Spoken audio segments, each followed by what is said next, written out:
కథామంజరి జన్మదిన సందర్భంగా ప్రత్యేక శ్రావ్య సంచిక జూలై 2026. రసజ్ఞులైన పాఠకుల ఆలంబన మరింత అపేక్షిస్తూ కథ స్పర్శ. కలం శ్రీ ఆకళ్ల సూర్యనారాయణమూర్తి, గళం వెంపటి కామేశ్వరరావు. ఈ కథ స్వర్గీయ నాగుల సన్యాసిరావు స్మారక కథల పోటీలో 2వ బహుమతి పొందిన కథ. మహానగరంలోని ఆ విలాసవంతమైన గేటెడ్ కమ్యూనిటీ విల్లాల చుట్టూ పచ్చదనంతో పక్షుల కిలకలారావాలు వినిపిస్తున్నా 27వ నంబర్ విల్లాలో మాత్రం ఎప్పుడూ ఒక రకమైన నిశ్శబ్దం తాండవిస్తూ ఉంటుంది. ఆ ఇంట్లో 72 ఏళ్ల రామచంద్రం గారు ఒంటరిగా జీవిస్తున్నారు. ఒకప్పుడు ప్రభుత్వ ఉన్నతాధికారిగా పనిచేసి రిటైర్ అయిన ఆయనకు సమాజంలో ఎంతో గౌరవం ఉంది. కానీ నేడు ఆ విశాలమైన 4 పడక గదుల ఇల్లు ఆయనకు ఒక పెద్ద పంజరంలా అనిపిస్తోంది. ఆయన జీవిత భాగస్వామి జానకమ్మ 3 ఏళ్ల క్రితం సుదీర్ఘ అనారోగ్యంతో కన్నుమూయడంతో ఆ ఇంట్లోనే ప్రాణం లేనట్టయింది. వారికి ఒక్కడే కొడుకు అరవింద్. చిన్నప్పటి నుండి చదువులో ఫస్ట్ వచ్చే అరవింద్ ప్రస్తుతం అమెరికాలోని ఒక ప్రసిద్ధ సాఫ్ట్వేర్ కంపెనీలో వైస్ ప్రెసిడెంట్గా స్థిరపడ్డాడు. కోట్ల రూపాయల సంపాదన, విలాసవంతమైన జీవితం. అరవింద్కు తండ్రి అంటే ఎనలేని ప్రేమే. కానీ ఆ ప్రేమను వ్యక్తపరచడానికి అతని దగ్గర సమయం లేదు. వారానికి ఒకసారి, అది కూడా అమెరికాలో ఆదివారం ఉదయం, ఇండియాలో ఆదివారం రాత్రి 5 నిమిషాల వాట్సాప్ వీడియో కాలే వారి మధ్య ఉన్న ఏకైక బంధం. నాన్నగారు బాగున్నారా? మీ అకౌంట్లో డబ్బులు వేశాను, ఏది కావాలన్నా ఆర్డర్ చేసుకోండి. పనివాళ్లు సరిగా చేస్తున్నారా? మెడిసిన్స్ టైంకి వేసుకోండి, జాగ్రత్త అనే ఆ యాంత్రిక పలకరింపు రామచంద్రం గారి మనసులోని ఒంటరితనాన్ని ఏమాత్రం పోగొట్టలేకపోయేది.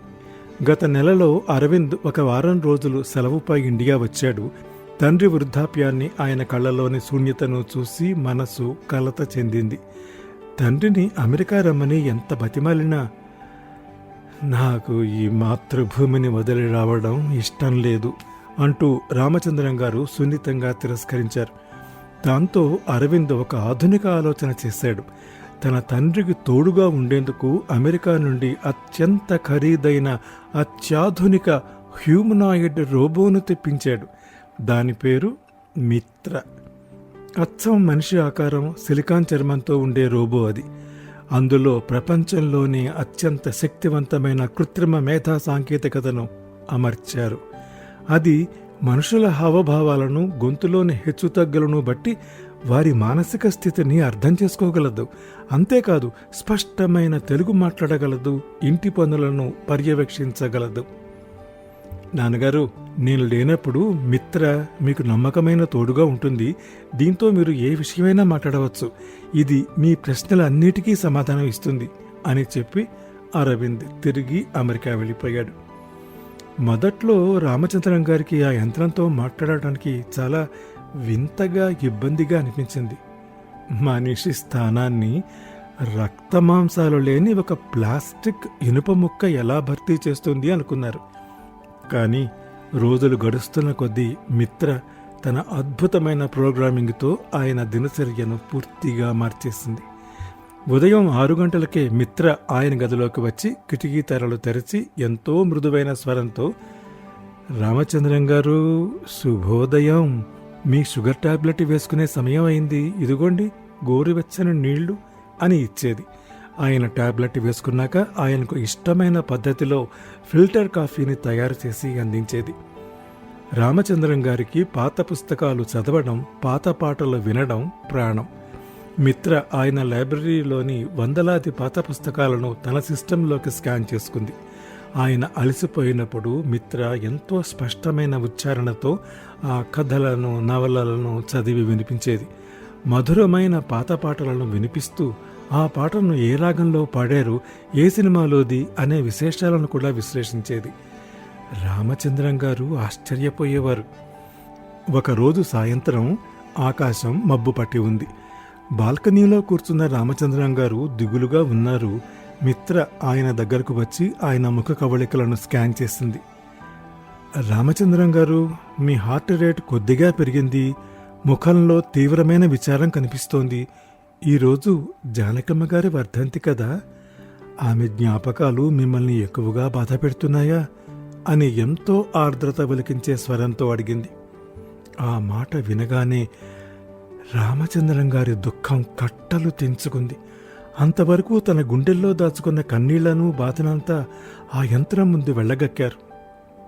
అవును మిత్ర, జానకి వెళ్ళిపోయాక ఈ జీవితం శూన్యమైపోయింది. అరవింద్కు ఫోన్ చేస్తే ఎప్పుడూ మీటింగులో ఉంటాడు.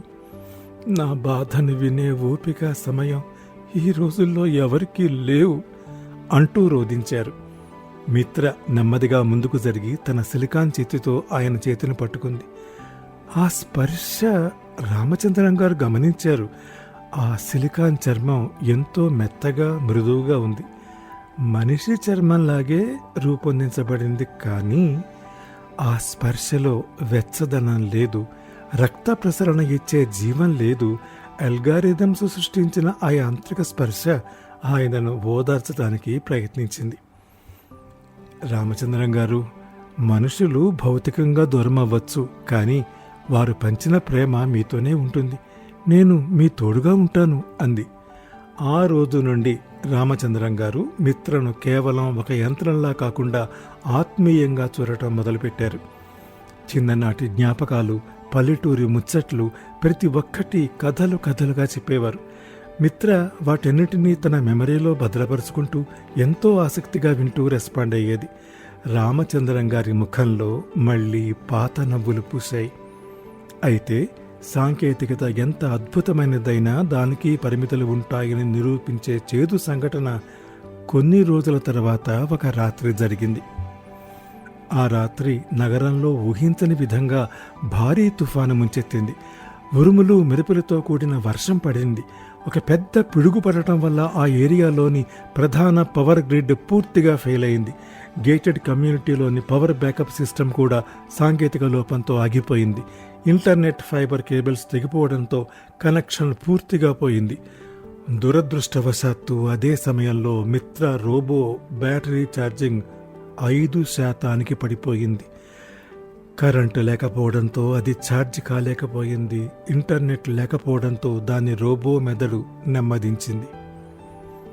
సరిగ్గా అదే అర్ధరాత్రి సమయంలో రామచంద్రం గారికి హఠాత్తుగా గుండెలో తీవ్రమైన నొప్పి వచ్చింది. ఎడమ చేయి గుంజేస్తూ ఊపిరి ఆడటం కష్టమైంది. అవి గుండెపోటు లక్షణాలని ఆయనకు అర్థమైంది. ఆయన మంచంపై నుండి లేవలేక విలవిలలాడుతూ, మిత్రా, టాబ్లెట్ కాపాడు అని చాలా బలహీనమైన స్వరంతో పిలిచారు. మిత్ర చూసింది, కానీ ఇంటర్నెట్ లేకపోవడం వల్ల ఆసుపత్రికి కానీ అమెరికాలో ఉన్న అరవింద్కు కానీ ఎలాంటి ఎమర్జెన్సీ అలర్టు పంపలేకపోయింది. లో బ్యాటరీ వల్ల మోటార్లు జామ్ అయి కాళ్ళు చేతులు సరిగ్గా కదలలేదు. అది తన యాంత్రిక స్వరంతో, నెట్వర్క్ అందుబాటులో లేదు, బ్యాటరీ కేవలం 1% మాత్రమే అంటూ పదే పదే చెబుతూ రామచంద్రం గారి వైపు ఒక్క అడుగు వేయడానికి ప్రయత్నించింది. కానీ మధ్యలోనే బ్యాటరీ పూర్తిగా అయిపోయి నిర్జీవమైన బొమ్మల నేలపై పడిపోయింది. రామచంద్రం గారు నొప్పితో విలవెలలాడుతూ కళ్ళెదురుగా పడి ఉన్న ఆ లక్షల విలువైన యంత్రాన్ని చూశారు. అత్యంత ఖరీదైన ఆ సాంకేతికత ఇప్పుడు ఒక మనిషి ప్రాణాన్ని కాపాడటానికి, కనీసం పక్కింటి వాళ్ళని పిలవటానికి కూడా పనికిరాకుండా పోయింది. ఆయనే అతి కష్టం మీద బెడ్ పక్కనే స్టాండ్పై ఉన్న గాజు గ్లాసును తీసుకుని కిటికీ అద్దానికి బలంగా విసిరికొట్టారు. నిశ్శబ్ద రాత్రిలో ఆ గాజు ముక్కలు పగిలిన శబ్దం చాలా పెద్దగా వినిపించింది. ఆ శబ్దానికి మగత నిద్రలో ఉన్న పక్కింటి రిటైర్డ్ ప్రొఫెసర్ సుబ్బారావు గారు ఉలిక్కిపడి లేచారు. ఏదో ప్రమాదం జరిగిందని గ్రహించి వెంటనే సెక్యూరిటీని తీసుకుని పరిగెత్తుకుంటూ వచ్చారు. తలుపులు బద్దలు కొట్టి లోపలికి వచ్చి స్పృహ తప్పి పడి ఉన్న రామచంద్రం గారిని చూసి వెంటనే తన చేతుల్లోకి ఎత్తుకున్నారు. సుబ్బారావు గారి చేతుల తాలూకు ఆ గట్టి పట్టు, ఆ వెచ్చని స్పర్శ రామచంద్రం గారికి స్పృహ కోల్పోతున్న స్థితిలోనూ స్పష్టంగా తెలిసింది. వెంటనే ఆసుపత్రికి తరలించారు. డాక్టర్లు ఆయనకు అత్యవసర చికిత్స అందించి ప్రాణాలను కాపాడారు. మరికొద్ది నిమిషాలు ఆలస్యమై ఉంటే ఆయన దక్కేవారు కాదు. సమయానికి తెచ్చారు అని డాక్టర్ చెప్పారు. 3 రోజుల తర్వాత రామచంద్రం గారు పూర్తిగా కోలుకున్నాక ఐసీయూ నుండి రూమ్కి మారారు. తండ్రికి గుండెపోటు వచ్చిందని తెలిసి అమెరికా నుండి అరవింద్ కంగారుగా వచ్చాడు. తండ్రి బెడ్ పక్కనే కూర్చుని ఆయన చేతులు పట్టుకుని ఏడ్చేశాడు. అరవింద్ కన్నీళ్లు రామచంద్రం గారి చేతులపై పడ్డాయి. తన కొడుకు చేతి వెచ్చని స్పర్శను, ఆ కన్నీటి తడిని ఎన్నో ఏళ్ల తర్వాత రామచంద్రం గారు అనుభూతి చెందారు. అరవింద్ ఆవేదనతో, సారీ నాన్నగారు, నేను మీకు అన్ని సదుపాయాలు ఏర్పాటు చేశాను అనుకున్నాను. మిత్ర మిమ్మల్ని బాగా చూసుకుంటుంది అనుకున్నాను. కానీ ఇలా జరుగుతుందని నేను ఊహించలేదు. నన్ను క్షమించండి అన్నాడు. రామచంద్రం గారు బలహీనంగా నవ్వి కొడుకు చేతిని గట్టిగా నొక్కుతూ చెప్పారు, అరవింద్, మిత్ర తప్పు ఏమీ లేదు నాన్న. అది ఒక యంత్రం. దాని పరిమితులకు లోబడి అది చేయగలిగినంత చేసింది. కానీ యంత్రాలు నడవడానికి బ్యాటరీ కావాలి, ఇంటర్నెట్ కావాలి. అన్నింటికంటే ముఖ్యంగా దానికి గుండె, ప్రాణం లేవు. అది నా చేతిని పట్టుకున్నప్పుడు ఆ స్పర్శలో కేవలం కోడింగ్ ఇచ్చిన ప్లాస్టిక్ వెచ్చదనం మాత్రమే ఉంది.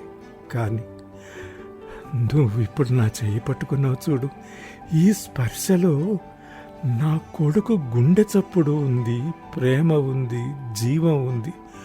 నొప్పితో నేను చనిపోతున్న స్థితిలో నన్ను ఆసుపత్రికి చేర్చి నా ప్రాణం నిలిపింది సుబ్బారావు గారి మానవీయమైన స్పర్శే. కానీ నువ్వు లక్షలు పెట్టుకున్న ఆ యంత్రం కాదు. వృద్ధాప్యంలో మాకు కావలసింది సౌకర్యాల హంగులు కాదు, మనుషుల ఆత్మీయమైన స్పర్శ, పలకరింపు. తండ్రి మాటల్లోని ఆ నిగూఢ సత్యం, ఆవేదన అరవిందుకు ములుకుల్లా గుచ్చుకున్నాయి. తాను డబ్బు, కెరీర్ అనే భ్రమలో పడి అత్యంత విలువైన తండ్రిని, మానవ సంబంధాలను ఎంతగా నిర్లక్ష్యం చేస్తున్నాడో అతనికి అర్థమైంది. అనుక్షణం తను తాకిన కీబోర్డుల కంటే తన తండ్రి ముడతలు పడిన చేతి స్పర్శ ఎంతో అమూల్యమైనదని గ్రహించాడు. మరికొద్ది రోజుల్లో అరవింద్ ఒక బలమైన నిర్ణయం తీసుకున్నాడు. అమెరికాలోని తన కంపెనీతో మాట్లాడి శాశ్వతంగా ఇండియా నుండే పనిచేసుకునేలా అనుమతి తీసుకున్నాడు. అమెరికాలోని తన ఆస్తులను అమ్మేసి భార్యా పిల్లలను తీసుకుని హైదరాబాద్ వచ్చేశాడు. క్రమంగా ఆ 27వ నంబరు విల్లా మళ్లీ పాత రోజుల పచ్చదనంతో కళకళలాడుతూ కనిపిస్తోంది. ఇంట్లో రామచంద్రం గారి మనవడి అల్లరి నవ్వులు వినిపిస్తున్నాయి. తన చేతిని పట్టుకుని మనవడు ఆడుకుంటుంటే రామచంద్రం గారి కళ్ళల్లో ఆనంద బాష్పాలు రాలుతున్నాయి. మిత్ర రోబోను వాళ్ళు పారేయలేదు. దాన్ని కేవలం ఇంటి పనులకు, సమాచారానికి సహాయకుడిగా మాత్రమే వాడుతున్నారు. రామచంద్రం గారు ఇప్పుడు సాయంత్రం వేళల్లో కాలనీ పార్కుకు వెళ్లి తన ఈడు వారితో మనస్ఫూర్తిగా మాట్లాడుకుంటూ ఒకరి భుజంపై ఒకరు చెయ్యి వేసుకుని నవ్వుకుంటూ కాలక్షేపం చేస్తున్నారు. సాంకేతికత మనిషి జీవితాన్ని సులభతరం చేయగలదు, కానీ జీవితం కాలేదు. ప్రపంచంలో ఎంతటి ఆర్టిఫిషియల్ ఇంటెలిజెన్స్ వచ్చినా కన్న కొడుకు చేతి వెచ్చని తాకిడికి, తోటి మనిషి అందించే ఆత్మీయమైన స్పర్శకు ఏదీ సాటిరాదని ఆ ఇల్లే ఇప్పుడు ప్రపంచానికి చాటి చెబుతోంది.